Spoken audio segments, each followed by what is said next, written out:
بسم اللہ الرحمن الرحیم الحمد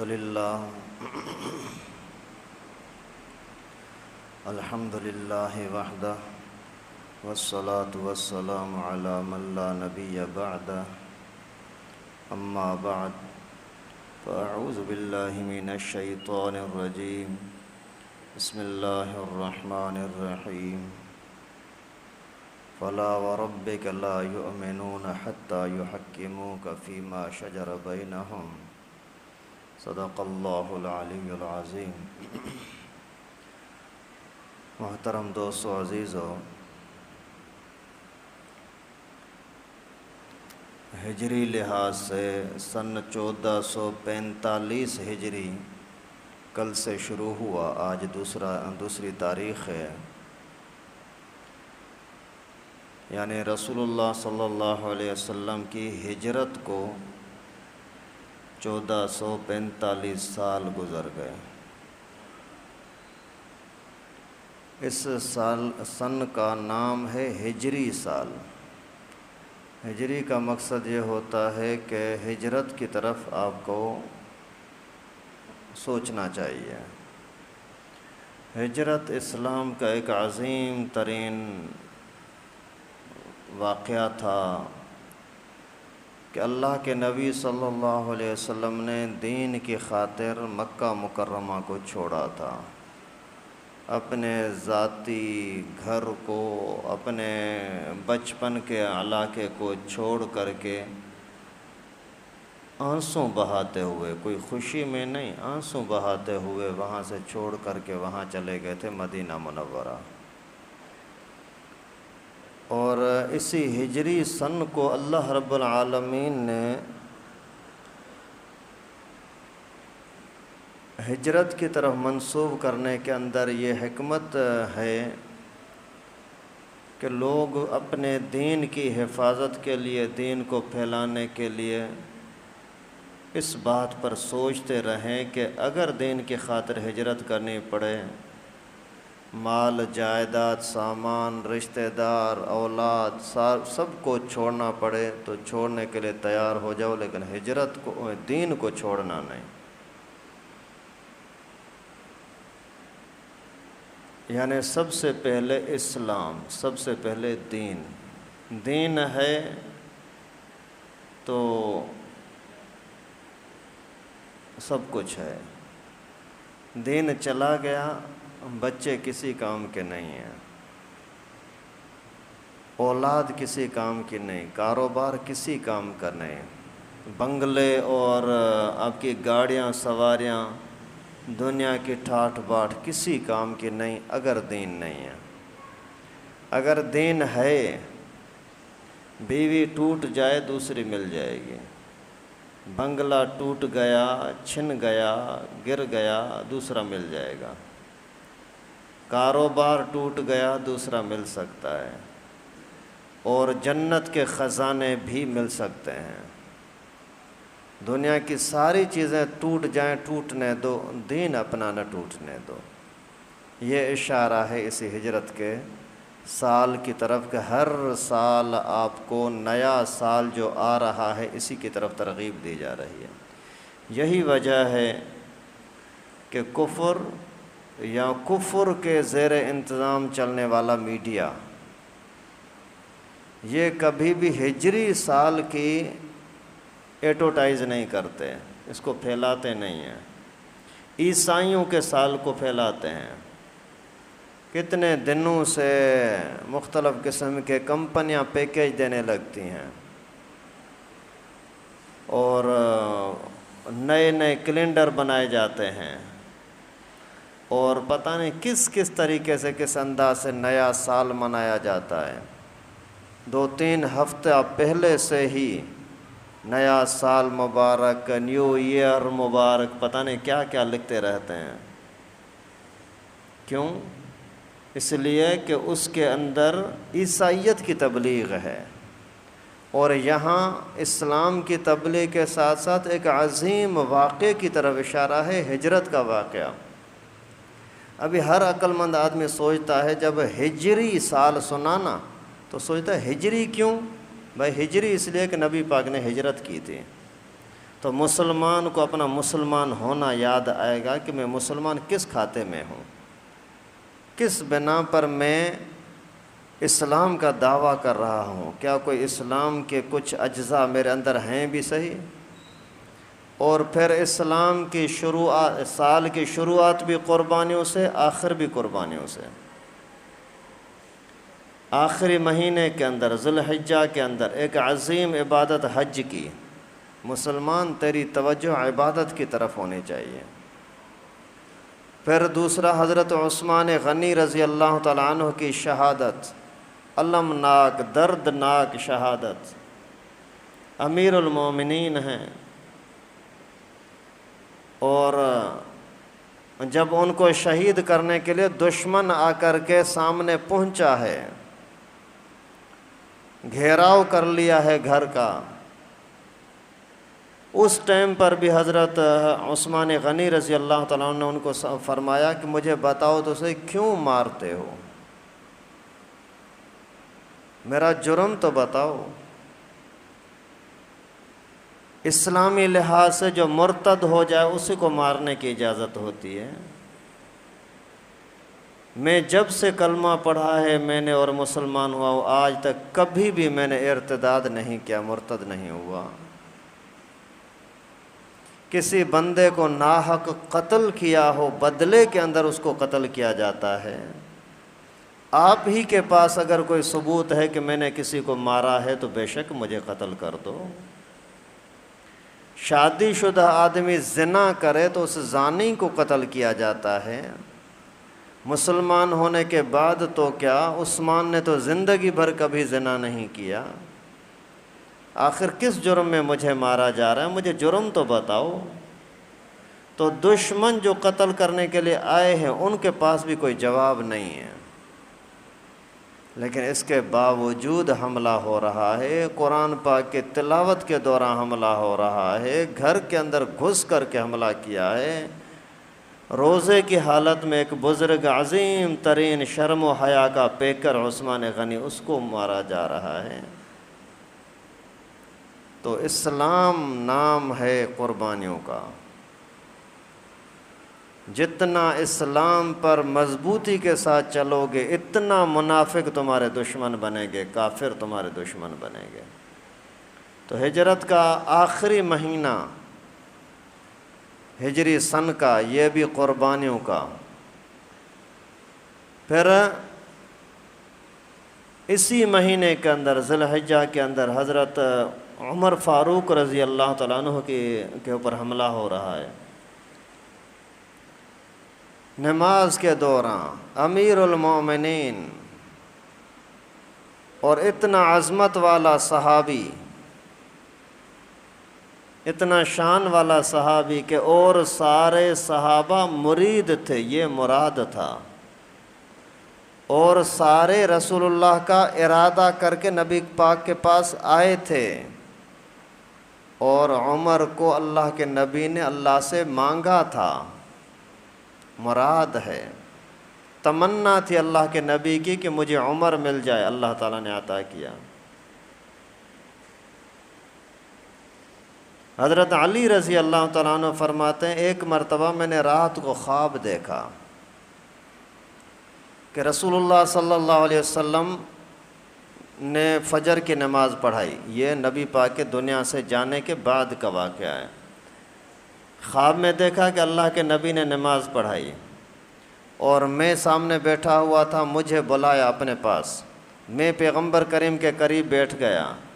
تھوڑی دیر میں ایک بندہ کھجور کا ٹوکرا لایا، پیغمبر کریم صلی اللہ علیہ وسلم نے اسی میں سے ایک کھجور مجھے کھلائی، پھر دوسری کھلائی، 2 کھجوریں میں نے کھائیں، اور مجھے اس منظر پر بڑا مزہ آیا، بڑی خوشی ہوئی خواب میں۔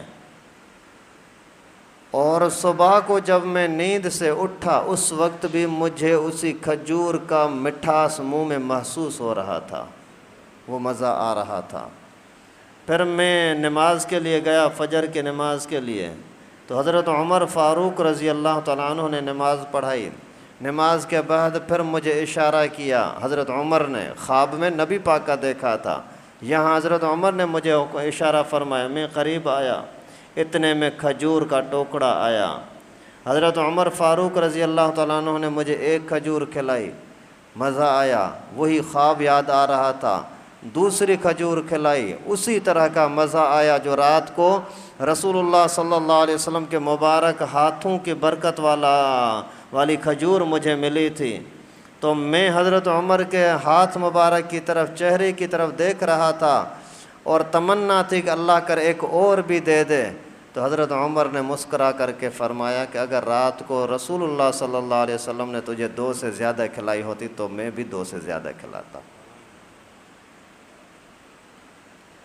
یار پیغمبر کریم صلی اللہ علیہ وسلم کے ساتھ حضرت عمر کی کتنی نسبت تھی کہ جو دین کا کام پیغمبر کریم نے کیا اسی کام کے لیے اللہ تعالیٰ نے حضرت عمر کو لگا دیا. اللہ رب العالمین نے فرمایا کہ اسلام کو عزت ملے گی، اسلام کا مذہب تمام ہوگا، کامل ہوگا، یعنی دنیا کے اندر رعب چھا جائے گا. قرآن پاک کے نازل ہونے کے دوران یہ آیتیں نازل ہوئی تھیں، اور پیغمبر کریم کے زمانے میں دنیا کے اندر اسلام کا اتنا رعب نہیں چھایا تھا جب تک یہ فارس اور روم کی حکومتیں ٹوٹی نہیں تھیں، تب تک اسلام کے دشمنوں کا رعب باقی تھا. اور یہ رعب جو ٹوٹا تھا حضرت عمر رضی اللہ تعالیٰ عنہ کے زمانے میں ٹوٹا تھا، اور یہ توڑنے والا حضرت عمر، اللہ تعالیٰ نے فرمایا نبی تجھے میں فتح دوں گا، وہ فتح اللہ تعالیٰ نے حضرت عمر کے نام پر دی. جو پیغمبر کریم صلی اللہ علیہ وسلم کے خسر بھی ہیں، حضرت عمر کی بیٹی سیدہ حفصہ رضی اللہ تعالیٰ عنہ رسول اللہ صلی اللہ علیہ وسلم کے گھر والیوں میں آ کر کے امہات المومنین بن گئیں. قیامت تک آنے والا کلمہ پڑھنے والا جو بھی ہوگا، جو بھی مسلمان کہلائے گا، اس کی ماں بن گئی. اپنی ماں کے اندر شک ہو سکتا ہے، لیکن رسول اللہ صلی اللہ علیہ وسلم کے گھر والے امت کی ماں ہیں، اس کے اندر کوئی شک نہیں ہے. وَأَزْوَاجُهُ أُمَّهَاتُهُمْ، اللہ تعالیٰ نے اعلان کر دیا کہ نبی پاک کے گھر والے امت کی مائیں ہیں. اور عجیب بات، آج کل یہ جو اسٹیٹس وغیرہ لوگ لگا رہے ہیں اور اشتہار بنا رہے ہیں، داماد علی، یہ دیکھیں کتنی عظیم اللہ تعالیٰ نے نسبت عطا کی. حضرت عمر رضی اللہ تعالیٰ عنہ بوڑھے ہیں، اور حضرت علی رضی اللہ تعالیٰ عنہ کی بیٹی ام کلثوم، پیغمبر کریم کی بیٹی کا نام بھی ام کلثوم تھا. پھر بی بی فاطمہ نبی پاک کی بیٹی، اسی کی شادی ہوئی تھی حضرت علی کے ساتھ. پھر بی بی فاطمہ نے اپنی بچی کا نام رکھا ام کلثوم، اور یہ ام کلثوم حضرت علی نے حضرت عمر فاروق رضی اللہ تعالیٰ عنہ کو رشتے میں دی ہے. حضرت عمر بوڑھا ہے، خود حضرت علی رضی اللہ تعالیٰ عنہ کی عمر سے حضرت عمر کی عمر بڑی ہے. سمجھ رہے ہو؟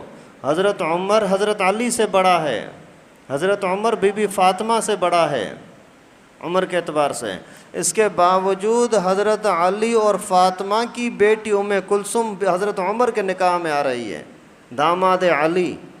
اتنی ان کی آپس میں محبتیں تھیں اور رشتہ اور تعلق تھا کہ حضرت علی رضی اللہ تعالیٰ عنہ اپنی معصوم بچی کو حضرت عمر رضی اللہ تعالیٰ عنہ کے نکاح میں دینے میں اپنے لیے سعادت سمجھ رہے ہیں. اتنا بڑا عظیم حضرت عمر.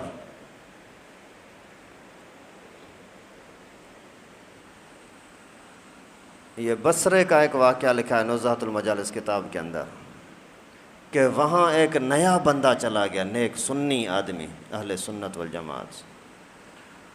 وہ جیسے ہی وہاں پہنچا تو اس کو لوگوں نے بتایا کہ یار اس راستے سے کبھی نہ جانا، یہاں ایک خون خوار کتا رہتا ہے، بڑا زہریلا، جو بھی بندہ سامنے آتا ہے اس پر حملہ کرتا ہے.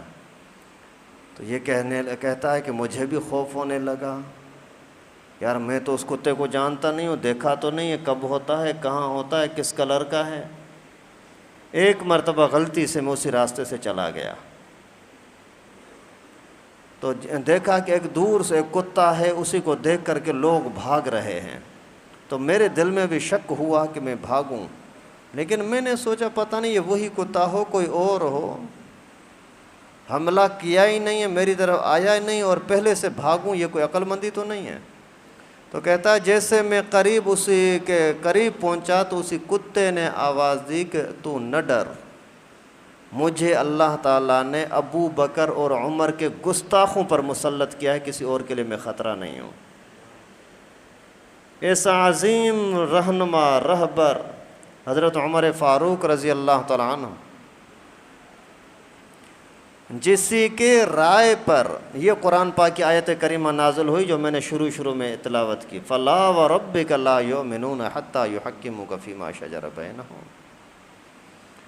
اے میرے نبی محمد، تیرے رب کی قسم، اللہ تعالیٰ اپنے آپ کی قسم کھا رہے ہیں نبی پاک کے واسطے سے، فَلَا وَرَبِّكَ، اے محمد تیرے رب کی قسم، کوئی بندہ تب تک مسلمان ہو ہی نہیں سکتا جب تک کہ فیصلے کے اندر تیری بات کو نہ مانے۔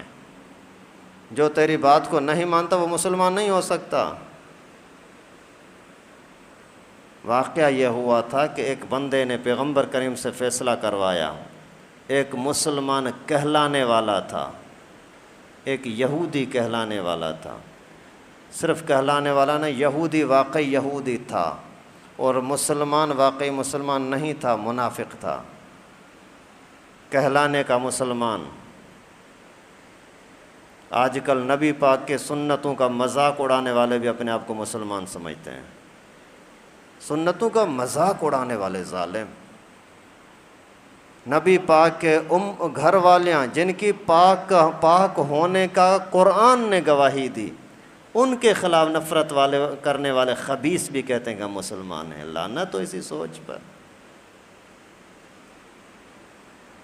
جن کے ایمان پر فرشتے خوش ہو رہے ہیں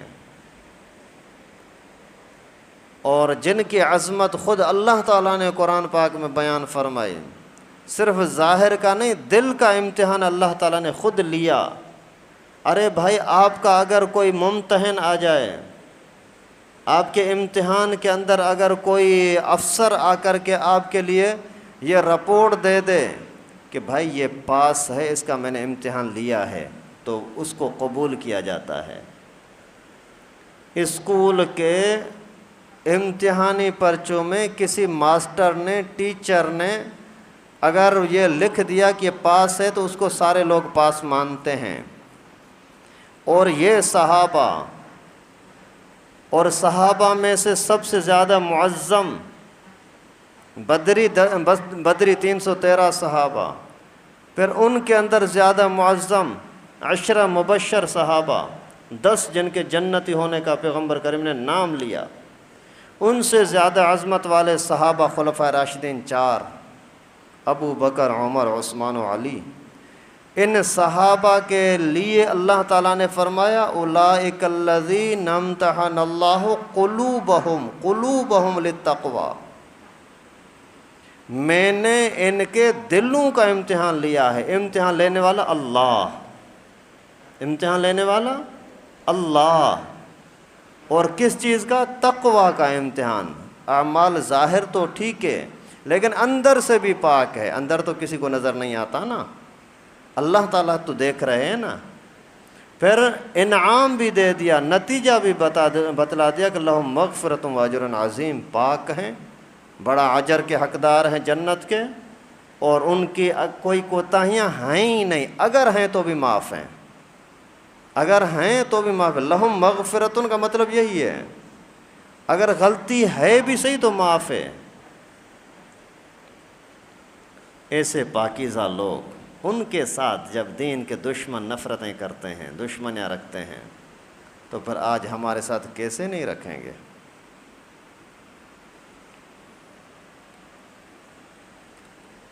قرآن پاک کے خلاف سازشیں ہو رہی ہیں، کیوں؟ اس لیے کہ یہ دین کا پیغام پہنچاتا ہے، یہ دنیا کے اندر امن اور سلامتی کا پیغام پہنچاتا ہے، اسی کے خلاف بدمعاشی کرتے ہیں۔ سویڈن کے اندر کچھ دن پہلے یہی ظلم کیا گیا، قرآن پاک کو جلایا گیا۔ اور اس کے مقابلے کے اندر پھر ایک کوئی مجاہد نکلا، اس نے میں نے باقاعدہ اعلان کر دیا، بولتا ہے تم نے ہماری مقدس کتاب کو جلایا ہے، ابھی میں بھی جلاؤں گا، میں تمہاری کتاب کو جلاؤں گا۔ تم نے ہماری کتاب کو جلایا ہے، میں تمہاری کتاب انجیل کو جلاؤں گا۔ لوگ حیران ہو گئے، ابھی پتہ نہیں کیا ہوگا۔ جب وہ جلانے کا ٹائم ہوا، اعلان کا ٹائم ہوا، اس ٹائم پر یہ آیا، ہزاروں لوگ سامنے آ گئے۔ ابھی اسی نے آ کر کے سب لوگوں کے سامنے انجیل کو اٹھا کر کے اپنے سینے کے ساتھ لگایا، فرمایا گیا کہ یہ قرآن کا جس طرح سے ہمارے اوپر احترام لازم ہے، اسی طرح سے انجیل کا بھی احترام لازم ہے، اور بدبخت اور فتنے فساد کا سبب تم لوگ ہو جو فساد مچاتے ہو۔ ہم جیسے اپنی کتاب کا ادب احترام کرتے ہیں، اس طرح سے تمہاری کتاب کا بھی ادب احترام کرتے ہیں۔ تو بدمعاشی کرنے والے وہ، فساد مچانے والے وہ، اور امن تباہ کرنے والے وہ، اور دہشت گرد کہتے ہیں کہ مسلمان ہیں۔ ابھی کل پھر اسی سویڈن کے اندر سنا ہے کہ یہ پھر ظلم کیا ہے، پھر اسی ہی خبیث ظالم نے، کتے نے، اللہ تعالیٰ اس کو تباہ و برباد کرے، اس نے پھر یہی شرارت کی ہے۔ ابھی پھر اتوار کو علماء کرام نے اعلان کیا ہے کہ ان کے خلاف احتجاج کیا جائے گا۔ اس وجہ سے سارے ساتھی شرکت کی کوشش کریں ضرور۔ یہ پریس کلب کے پاس غالباً، یقین تو پتہ نہیں ہے لیکن غالباً حضرت مولانا فضل الرحمن صاحب خود تشریف لائیں گے۔ تو بات یہ ہے کہ اسلام کا جتنا کام کرو گے اتنا دشمن آپ کے ساتھ دشمنی کرے گا۔ حضرت عمر کے اوپر حملہ ہوا اسی آخری مہینے کے اندر، ہجری سن کے آخری مہینے میں، پھر اس کی وفات ہوئی ہجری سن کی 1 تاریخ کو، محرم مہینے کی 1 تاریخ کو۔ تو ہمیں سبق دیا جا رہا ہے ہر سال ہجری سال 1444 45، ابھی یہ ہر سال کے اندر ہجرت کا نام جو یاد دلایا جا رہا ہے، اس کے اندر یہی اشارہ ہے کہ دین کے لیے قربانی دو۔ بچوں کو چھوڑنا پڑے بسم اللہ چھوڑ دو، کاروبار کو چھوڑنا پڑے چھوڑ دو، جائیداد کو چھوڑنا پڑے چھوڑ دو، اسلام کو نہیں چھوڑنا، تباہ ہو جاؤ گے۔ دنیا ساری چلی گئی، مل جائے گی، اس سے بڑھ کر کے عظیم نعمتیں جنت میں ملیں گی، لیکن اگر ایمان چلا گیا دنیا بھی جائے گی، آخرت بھی جائے گی۔ حضرت عثمان غنی رضی اللہ تعالیٰ عنہ کے بارے میں آتا ہے کہ اس کے اوپر جنہوں نے حملہ کیا تھا، ان میں سے کوئی ایک بھی بندہ ایسا نہیں تھا حملہ آوروں میں جو پاگل ہو کر کے، ذلیل و رسوا ہو کر کے، تڑپ کر کے مرا نہ ہو۔ ہر ایک کی موت ذلت و رسوائی کے ساتھ آئی، اور سارے لوگ کہتے تھے کہ عثمان کا بدلہ اللہ تعالیٰ نے دنیا میں ہی لیا ہے۔ تو دین نہ جانے دو، پیسہ چلا گیا خیر اللہ دے گا، اور دنیا کی کوئی بھی چیز، دوستی ٹوٹ جائے ٹوٹنے دو، لیکن دین کو ٹوٹنے نہ دینا، تباہ ہو جائیں گے۔ اور پھر اسی ہی 1 مہینے کی 10 تاریخ کو حضرت حسین رضی اللہ تعالیٰ عنہ کی شہادت ہے، وہ انشاءاللہ موقع ملا تو بعد میں بتاؤں گا، اللہ خیر کرے۔ تو دین کے دشمنی کے اندر ہر طرح سے ہر زمانے کے اندر سازشیں ہو رہی تھیں، ہو رہی ہیں، ہوتی رہیں گی، کیونکہ ابلیس زندہ ہے، شیطان زندہ ہے، شیطان مرا نہیں ہے، اللہ تعالیٰ نے اس کو مہلت دے دی ہے۔ اس نے چیلنج دیا تھا، ابلیس نے، تیرے بندے تیری عبادت نہیں کریں گے۔ اللہ تعالیٰ نے فرمایا جا، تجھے بھی چھوٹ ہے، جتنوں کو گمراہ کر سکتا ہے کر لے۔ ابھی وہ بھی محنت میں لگا ہوا ہے، علماء بھی، نیک لوگ بھی محنت میں لگے ہوئے ہیں۔ ابھی دنیا میں جو ابلیس کے پیچھے چلا گیا، تو جو حشر ابلیس کا ہوگا وہی حشر اس کے چمچوں کا ہوگا، چیلوں کا ہوگا۔ ابلیس کی وجہ سے رسول اللہ صلی اللہ علیہ وسلم کو چھوڑنے والے، ان کا حشر بھی وہی ہوگا۔ لیکن اگر آپ نے دنیا کو، خواہشات کو چھوڑ کر کے دین کے دائرے میں آ گئے، سمجھو کہ کامیابی مل گئی۔ اللہ تعالیٰ سے دعا ہے کہ اللہ پاک ہم سب کو دین کو سمجھنے کی توفیق نصیب فرمائے، دین کی عظمت کو سمجھنے کی توفیق نصیب فرمائے، دین کی خاطر ہر چیز کو قربان کرنے کی توفیق نصیب فرمائے۔ وآخر دعوانا ان الحمد للہ رب